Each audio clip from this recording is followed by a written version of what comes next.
Bonjour à tous, bienvenue dans le débat du jour. Voici les thèmes et les sujets que nous allons aborder ensemble aujourd'hui. Pédophilie dans l'église, a-t-on enfin passé un cap? Un prêtre veut briser les non-dits et il demande, et c'est une première, que le cardinal et archevêque de Lyon, Monseigneur Barbarin, démissionne. Stop au tabou, stop à la loi du silence. On en parle.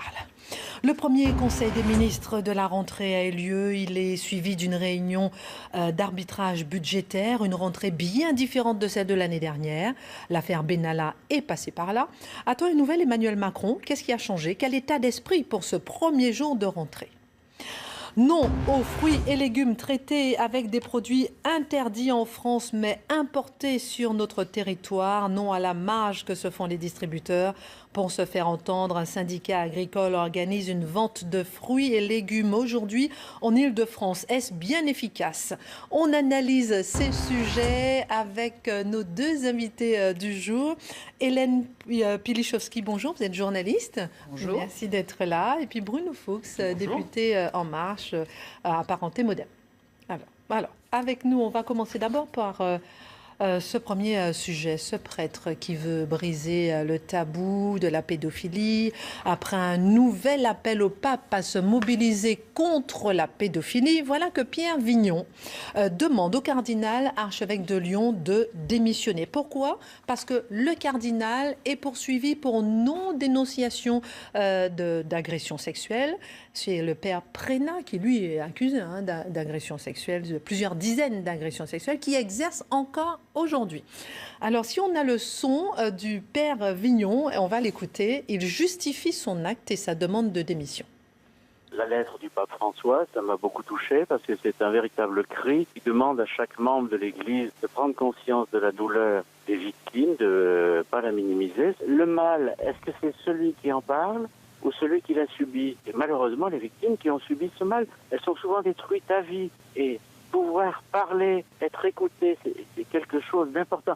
Ils ont leur place dans l'Église. On doit mettre derrière nous tout le système qui a fait que ça s'est passé comme ça. Et prendre désormais des attitudes de vigilance et de précaution qui ont commencé à être prises. Bien sûr, il faut rendre honneur à ceux qui ont fait ce travail. Mais ce travail mérite d'être poursuivi. Et puis le cardinal Barbarin, il est prêtre comme moi. Je lui avais dit personnellement les choses. Et ben maintenant, le temps est venu de les dire de façon plus ouverte. Mais elles ne sont pas davantage comprises à ce que je vois. Un prêtre, Hélène Pilichowski, un prêtre qui dénonce son supérieur hiérarchique, c'est hallucinant quand même. Oui, c'est hallucinant. Moi, je suis surprise, effectivement, très surprise. Et je ne suis pas du tout d'accord avec sa démarche. Il y a une procédure judiciaire qui est en cours, effectivement. Donc, il y a des... Bon, c'est pas facile de la mener, puisqu'il y a déjà eu des reports. Je crois que Monseigneur Barbarin donc, devait être jugé au mois d'avril, je crois. C'est reporté. Exactement. On ne sait pas si la prochaine on saura le 3 septembre, voilà, quand on aura la date. Voilà, quand est-ce qu'on aura la date.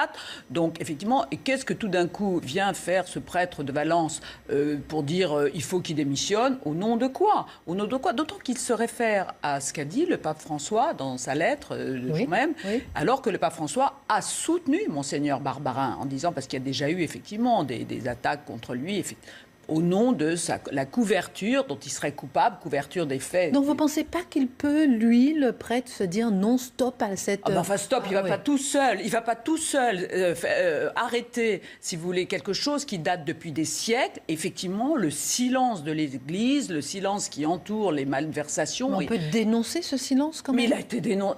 Il a été déjà dénoncé, ça suffit. Mais le pape lui-même le dénonce. Il parle de dérive du clergé, en disant qu'il fallait lutter. Donc c'est quand même le pape, excusez-moi, qui est quand même le chef de l'Église. C'est pas le prêtre. Et justement, le pape, il aurait pu appeler à la démission. Vous savez, en France, il aurait pu faire démissionner le cardinal. Il y a tellement de gens qui se prennent pour des procureurs en France maintenant, c'est très tendance. Excusez-moi, franchement. Donc vous pensez que le père Vignon, il prend, non, je ne pense pas. Il joue au procureur. Qu'il apporte son soutien à la démarche du pape, publiquement, éventuellement, pour donner un peu de force, qu'il dise que lui, il souhaite, mais qu'il demande la démission de Monseigneur Barbarin à travers une pétition en espérant recueillir des milliers et des milliers de signatures. Non, moi, je ne suis pas d'accord avec ça. Bruno Fuchs. Non, je ne suis pas du tout d'accord avec votre position.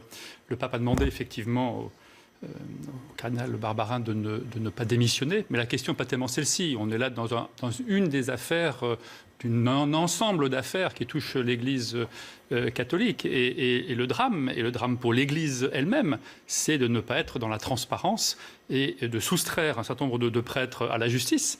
Le pape lui-même n'ouvre pas les archives. Il a fait un texte très fort qui pourrait être un bon texte de communicant, en tout cas, mais derrière, il n'ouvre pas les archives. Il ne dit pas quel prêtre ou quel prêtre a commis des actes. Et donc, on soustrait des prêtres à la justice et on continue d'exposer nos enfants à des crimes ou des délits extrêmement graves. Et venant de l'Église catholique, je trouve, qui a des engagements forts, qui a des principes forts, qui a des valeurs fortes, c'est doublement coupable. Donc, on ne peut pas rester dans une situation où on protège, prêtres ou pas, des individus qui ont commis des délits absolument gravissime et horrible. C'est vrai que la protection existe depuis très très longtemps, ce silence depuis des siècles. Mais trop longtemps, on a envie que ça finisse, on en a marre. On peut pas. Que le pape soustrait les prêtres à la justice, non, c'est pas tout à fait ça. En n'ouvrant pas les archives, en ne disant pas. Parce qu'il y a des archives, donc quel prêtre, il y a des témoignages qui existent et qui sont cachés aujourd'hui. C'est un mouvement qui est enclenché. Oui, mais il faut aller très vite, parce qu'en attendant, les enfants sont chez les scouts, ils vont dans les églises. On revient des vacances, les enfants sont chez les scouts en ce moment. Le père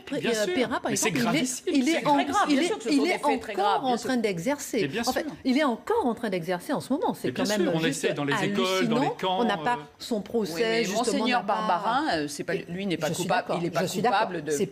Il est coupable de non-dénonciation. Il n'est pas coupable. On va écouter le directeur de la communication du diocèse qui lui a réagi justement à cet appel à la démission. Dans le cas présent, nous souhaitons tous que la justice puisse être faite. Le diocèse a ouvert ses portes à la justice. Il y a eu un classement sans suite à la suite d'une première instruction et une décision motivée du magistrat. Il y a une deuxième instruction de citation directe. Je dirais qu'on ne peut pas accuser quelqu'un et vouloir sa démission s'il n'est pas coupable. Je pense que l'Église a fait des erreurs dans ce domaine. Il y a eu un peu une loi du silence. Elle n'a pas toujours fait confiance à la justice. Il est temps de faire confiance à la justice. Donc j'ai envie de dire juste à ce prêtre, je comprends en fait sa détresse. Mais il faut justement pas vouloir, entre guillemets, cléricaliser. C'est-à-dire il ne faut pas vouloir que ce soit nous qui fassions la justice.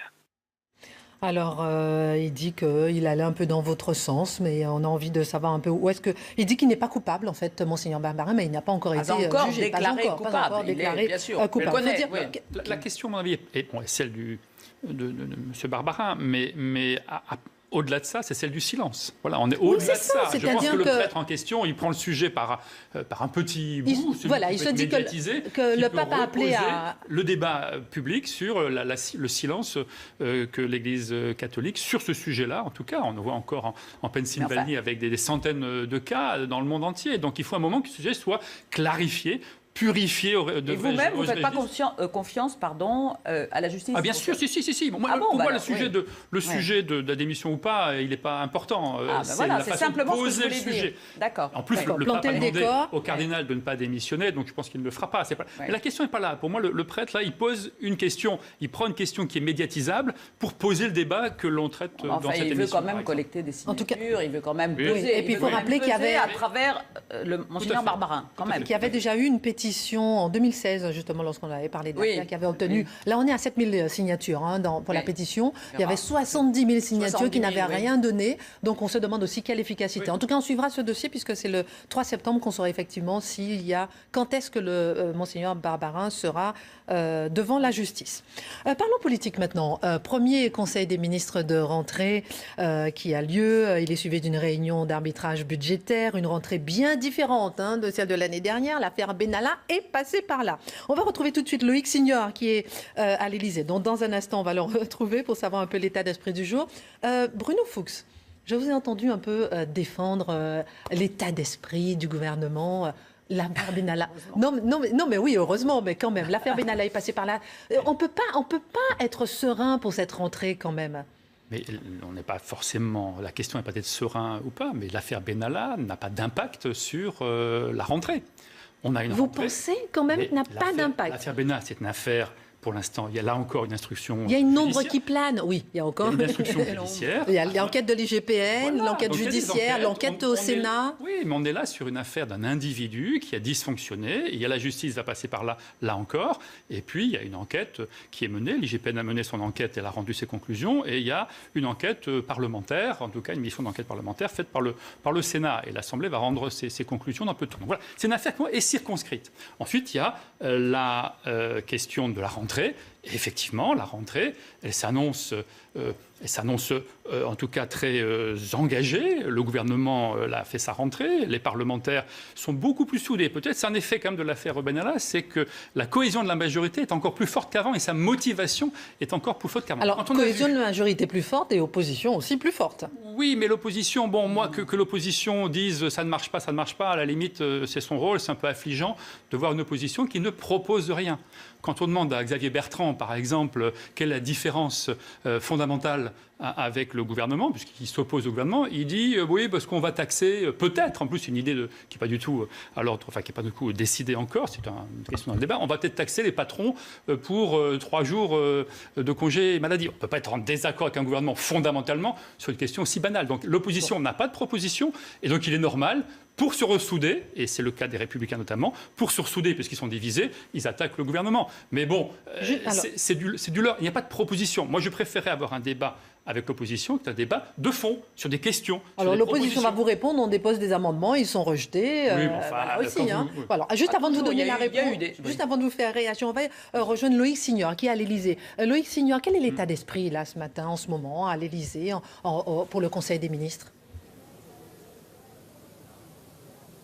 Eh bien, celui qui avait déjà instillé Emmanuel Macron lors de ses vacances au fort de Brégançon. Le message principal porté par son entourage en ce jour de rentrée pour le président de la République et pour le gouvernement, c'est ne pas ralentir le rythme des réformes, ne pas se laisser freiner par les affaires. L'affaire Benalla, évidemment, vous en parliez, par le ralentissement de la croissance moins forte qu'espérée. Il y a cette réunion cet après-midi qui apparaît comme cruciale aux yeux du président de la République sur les arbitrages budgétaires. Il sera entouré de son Premier ministre, évidemment, des locataires de Bercy, Darmanin, Le Maire, mais également de ministres ciblés par ces coupes budgétaires, par ces économies éventuelles dans le budget 2019. Il s'agit de Muriel Pénicaud pour le ministère du Travail, les emplois aidés pour être à nouveau ciblés. Il y a aussi Agnès Buzyn qui a plusieurs dossiers brûlants sur la table, la réforme de la fonction publique, la réforme de l'hôpital, la réforme de la santé, comme on l'appelle dans l'entourage de la ministre de la Santé. Emmanuel Macron va donc rendre ses derniers arbitrages tout en incitant son équipe gouvernementale à multiplier les propositions qui vont aller dans le sens des réformes dont il avait détaillé les grandes lignes lors du congrès de Versailles, avec un accent très social, la réforme de l'assurance chômage et puis bien sûr le gros dossier qui va occuper les esprits cette année, la réforme des retraites très attendue au tournant notamment par les syndicats. Merci Loïc Signor. Hélène Penichowski, oui, rentrée sous tension quand même. Rentrée chargée, mais rentrée sous tension. Vous assistez. Je suis désolée, je suis là pour débattre éventuellement avec quelqu'un qui pourrait être mon adversaire, mais vous êtes d'accord avec lui ? Dans le cas précis, je suis assez d'accord. Même dans quel sens ? J'ai très peur parce que vous savez, si vous soutenez Emmanuel Macron aujourd'hui, on vous dit que vous êtes une simple groupie, vous n'avez rien compris. Ce qui est pas vraiment le cas. Moi, je suis pour en remettre l'affaire Benalla à sa juste valeur. Vous savez, moi, je ne suis pas sortie de France, je me suis beaucoup promenée en France, partout, dans plusieurs régions. Et j'ai rencontré des tas de gens. Et les gens n'ont pas compris. Les gens n'ont pas compris ce que voulait dire cette affaire Benalla en se disant mais nous on s'en moque éperdument. Vous savez qu'il y a une personne proche d'Emmanuel Macron. Hélène Penichowski, quand même le doute s'est installé. On n'a pas le même Emmanuel Macron. Mais le doute de quoi ? Le doute par rapport Vous à avez lu la tribune de Georges Kiegemann, ancien garde des Sceaux de François Mitterrand dans Le Monde, justement Le Monde qui s'est particulièrement activé autour de l'affaire Benalla avec des unes presque tous les jours pour montrer à quel point c'était important. Georges Kiegemann disant c'est rien à côté de ce qui se passait avant, du temps de François Mitterrand, du temps de Valéry Giscard d'Estaing, etc. Bon, il y a eu un dérapage regrettable, évidemment, mais enfin, franchement, ça ne va pas changer la face du monde et ça ne va certainement pas changer la politique d'Emmanuel Macron. Son image a peut-être été écornée encore légèrement dans les sondages, légèrement dans les sondages. L'affaire Benalla n'a pas eu un retentissement extraordinaire comme d'aucuns le souhaitaient. Franchement, non, c'est pas vrai. Donc la rentrée est sous tension, la rentrée est difficile sur le plan Enfin, difficile. Politique, compliqué. Parlementaire, économique, C'est un à ce ensemble. niveau-là. Ben oui, parce que la conjoncture économique n'est pas si bonne que ça. Effectivement, la situation de la France s'améliore moins vite que prévu. Effectivement, il y a des choses à revoir, d'où la nécessité de procéder à des arbitrages, précisément et la réunion qu'il y aura, Emmanuel effectivement. Macron. Il y a des très grosses réformes qui sont qui sont au programme, évidemment, retraite, santé, chômage. Vous vous rendez compte, ce sont des morceaux extrêmement importants. Mais Emmanuel Macron n'est pas en difficulté comme Donald Trump. Il n'y a pas les mêmes accusations qui pèsent. Alors, Donald Trump, c'est quand même sexe et argent, c'est quand même tout un autre. Il y a énormément de choses très très graves, alors que pour Emmanuel Macron, il y a une affaire regrettable. Mais franchement, Bruno Fuchs, vous êtes sur la même ligne. Vous êtes un homme de communication, vous êtes un ancien. Non, mais c'est vrai. Vous étiez un homme de communication, mais vous connaissez bien ce domaine. Quand même, ça avait quand même été mal géré. Ça pèse quand même sur l'état d'esprit de rentrée. C'est-à-dire, c'est pas la même équipe là qui va se retrouver. Il y a un an, on arrivait, la virginité est partie là finalement. Oui, mais il y a un an qui est passé. Si on veut être effectivement, vous me lancez sur une piste de l'analyse, on est certainement dans une deuxième phase du quinquennat. Oui, on vient de passer une première année. On a démontré que les réformes, on savait les mener à leur terme avec rapidité. Par exemple, la SNCF, qui était une très grosse réforme, on l'a menée, malgré un combat très très long des syndicats et des partis politiques pour certains qui ont, d'entrée de jeu, et c'est ça que je veux dire, ils sont dans l'opposition par définition. Ils ne sont pas dans l'opposition parce qu'ils sont opposés à un projet, ils s'opposent par définition. Et c'est pour ça que ce n'est pas très gênant, finalement. C'est pas nouveau, ça, que l'opposition s'oppose par définition. Non, mais certains quand on prend les élus de Agir, par exemple, eux le font avec discernement. Ils regardent les propositions qui sont constructives, utiles, et celles sur lesquelles ils s'opposent, et on peut bien sûr être opposé. Sur le fond, moi je viens débattre sur le fond. Aujourd'hui, l'opposition, que ce soit le Rassemblement national ou la France insoumise, s'oppose par définition, et les Républicains également par définition, sans même regarder les sujets. C'est ça qui est affligeant, en tout cas, d'un point de vue du débat public. Donc, l'analyse, puisque vous me demandez une analyse, effectivement, je pense que le grand tapage médiatique qu'il y a eu autour de l'affaire Benalla va modifier deux choses. D'abord, ça va renforcer la majorité dans sa détermination. Donc, cohésion. Cohésion de la majorité. Mais je le dis parce que je le vois tous les jours et on s'appelle tous les jours et on a envie d'aller encore plus vite pour montrer qu'on est capable de transformer le pays. Vous discutez avec qui? Avec les parlementaires, les ministres? Oui, c'est ça, exactement. Collègues. Mais quand même, il y a quand même un impact qui est important, je pense, il va être double. Un, c'est la question de confiance, parce que l'idée, c'est les Français, quand même, il reste quand même quelque chose à faire. C'est là où je dis que le doute s'est installé. Est-ce qu'on est comme les autres? Voilà. Donc, il y a un problème de confiance. Est-ce que c'est un président comme les autres qui a voulu tout changer? Travailler pour montrer qu'effectivement, c'était un individu dans l'équipe et que la façon de faire de la politique, la transparence avec laquelle on veut le faire et l'exemplarité avec laquelle on veut le faire est toujours la même. Donc ça, c'est un premier défi. Et le deuxième défi, c'est faire plus de pédagogie. Parce que dans la première année, on a été très efficace sur le point de vue parlementaire. On a mené des réformes fortes et importantes. Mais je pense qu'on n'a pas suffisamment fait la pédagogie de ces réformes, le sens pour lequel ces réformes sont utiles. C'est comme une voiture. Vous prenez, on annonce qu'on va faire une nouvelle voiture dans 3 ans et on est en train de filmer la chaîne de production. Bien évidemment, vous n'avez pas encore de porte, de moteur. Il faut que ça soit peut-être en train de nous dire que là, il faut expliquer les parlementaires de la majorité ainsi que les ministres ont décidé de faire plus de pédagogie. C'est pas s'ils ont décidé, mais je pense que c'est nécessaire. Avec qui vous discutez, que vous me posez. Oui, c'est nécessaire, c'est d'expliquer plus le sens et de montrer quand même. Excusez-moi, juste un dernier point très rapidement. Sinon, on va arriver au bout de l'émission. Exactement. Il y a un grand nombre de mesures qui ont été prises pour les personnes les plus en difficulté. Et cette politique-là, ce volet de la politique, n'apparaît pas. En tout cas, les gens ne perçoivent pas. Donc on a été mauvais sur ce plan-là. Ça, c'est vrai. Vous avez été mauvais, je crois que c'est certain. Les gens ne comprennent pas exactement quelles transformations sont en cours.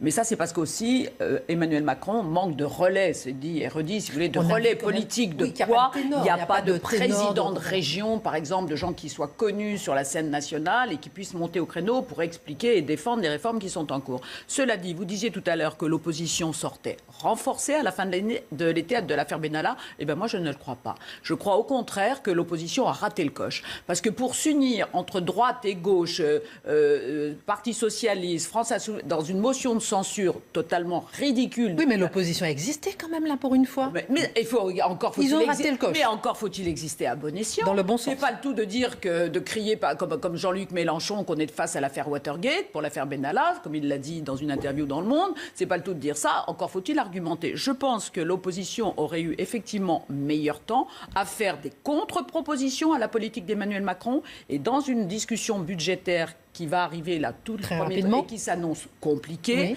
Est-ce que la dépense publique reste ce qu'elle est? Elle n'est pas du tout, il n'y a pas touché, donc il y a des difficultés avec la croissance. La France est ralentie à cause de l'ampleur de la dépense publique, des choses comme ça. Ça, ce sont des vrais débats de fond. C'est à l'opposition de les initier. Et pour l'instant, on verra le rôle de l'opposition. Déjà là, c'est avec ce week-end, les universités d'été, on verra tout ce que ça donne. Bien sûr. Et on verra. Alors, notre dernier sujet, 50 tonnes de fruits et légumes ont été acheminés du Lot-et-Garonne. Je voulais me dire pourquoi ça vous fait sourire à chaque fois. Hein. Non, objectif, c'est un sujet un peu qui paraît léger, mais qui l'est peut-être beaucoup moins. Dans le fond. Voilà. Oui, c'est ça. Alors, l'objectif, c'est de réaliser aujourd'hui une vente directe organisée par le syndicat agricole MODEF pour dire non aux fruits et légumes qui sont traités par des pesticides importés de l'étranger, et puis dire non à la marge de manœuvre qui est faite, la marge financière qui est faite à chaque fois par la distribution. On va rejoindre Régine Delfour qui est sur place, place de la Bastille.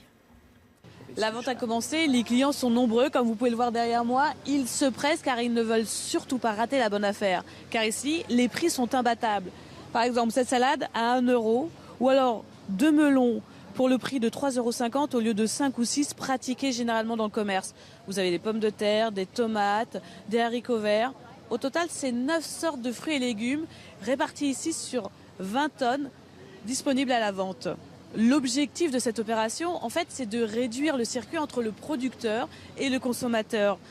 C'est surtout dénoncer les marges faites par la grande distribution. Le syndicat agricole qui est à l'origine de cette opération, c'est le MODEF, et il dénonce cela depuis 27 ans. Ici, à la Bastille, c'est la 9e édition. 50 tonnes ont été acheminées ce matin, 20 à Paris et 30 en banlieue parisienne. Il n'y en a qu'une. Alors, réaction sur le plateau. Le syndicat MODEF qui organise cette vente de fruits et légumes, ils veulent dire la vérité sur les fruits et légumes. On nous aurait menti ? Non, parce que ceux qui connaissent ce sujet voient qu'il n'y a pas de mensonge. Je pense que cette initiative est extrêmement précurseur parce que c'est une grande partie de l'économie de demain qui sera faite comme ça, en circuit court et localisé. Oui, et puis c'est la 9e édition et ça marche. Et ça marche bien. Donc il faut valoriser ce genre et médiatiser ce genre d'opération. Et la deuxième, ça pose la question des marges de la filière. Et on sait très bien qu'aujourd'hui, ce sont les distributeurs qui contrôlent cette filière et qui écrasent souvent les producteurs. Et je vais vous laisser la minute qui vous est due. Mais c'est justement le sens de la loi sur l'agriculture Egalim qui va être votée en deuxième lecture le 12 j'allais dire les États généraux de l'alimentation, ça a servi à quoi ? Ça va être réexaminé le 12 septembre au Parlement. Pour voter la loi en deuxième lecture, et là définitivement la voter, justement, le point pivot de la loi, c'est de partir du coût de production pour que le producteur ait toujours un prix égal. Et ensuite, le prix final sera calculé à partir du prix de production. Hélène Pilichowski, cette vente directe ? Ah oui, moi je suis pour. Je trouve ça tout à fait légitime et tout à fait intéressant. Et pourquoi ça vous fait sourire ? C'est ce que je disais. Ça me fait sourire parce que je vous dis, c'est un sujet un peu léger. On parle de oui, et puis derrière tout ça, il y a quand même toute. Mais franchement, ça c'est vraiment un sujet qui prend de l'ampleur. Oui.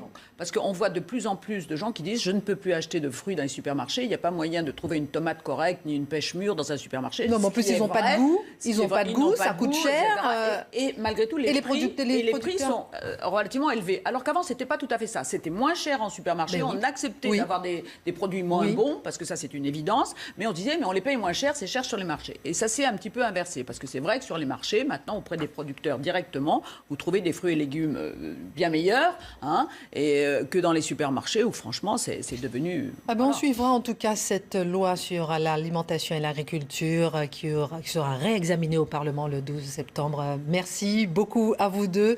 C'est la suite des informations sur CNews. Restez avec nous.